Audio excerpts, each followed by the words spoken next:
Ses yeux sertis de noir et son haut port de tête. Le renard fascine les photographes animaliers de tout poil. Fabien Gréban en a fait son sujet de prédilection. C'est l'émotion d'une rencontre. Enfin, croiser le regard d'un renard, ça ne laisse pas indifférent. L'observer, c'est quelque chose de vraiment passionnant. Voilà, on ne peut pas s'en lasser, c'est pas possible. Quand il chasse le campagnol, on dit qu'il mulotte, c'est-à-dire qu'il bondit pour saisir sa proie et la surprendre.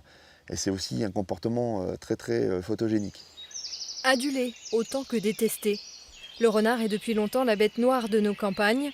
Chassés, piégés, déterrés, en France ils sont tués par centaines de milliers chaque année. Pourtant, c'est un allié des agriculteurs. Au mois de mars, quand on voit une mère renarde qui vient dans les champs là et qui va en partir avec une mère mulot, on sait que c'est 100 campagnols en moins.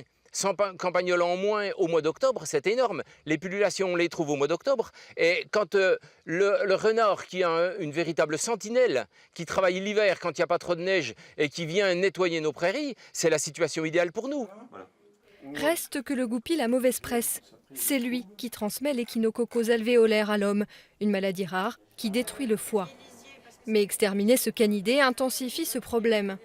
Une récente étude menée à Nancy le révèle. Pendant 4 ans, des scientifiques bisontins ont mesuré les conséquences d'une régulation de sa population. Contrôler la population de renards est inefficace, dans la mesure où on n'a pas les moyens de le faire suffisamment. Et en plus, on déstabilise les populations. Et ce qu'on observe dans le cas de Nancy, c'était qu'on a eu un effet inverse de celui escompté, à savoir une augmentation de l'échinococose alvéolaire dans la population. On a eu peut-être un rajeunissement de la population et les jeunes renards sont plus sensibles aux parasites que les adultes. D'autres études ont montré que ce prédateur diminue même les risques de contamination de la maladie de Lyme. En créant un collectif, 11 francs-comtois veulent défendre ce mal-aimé et voir son nom effacé de la liste des nuisibles. Actuellement, notre ministre fait valoir son souhait de lutter pour la biodiversité. Eh bien voilà, commençons par ça. Déclassons déjà tous les animaux nuisibles. La notion de nuisible n'a pas de sens, n'a aucun sens écologique. Ça ne veut rien dire. Un animal nuisible, pour qui, pourquoi ?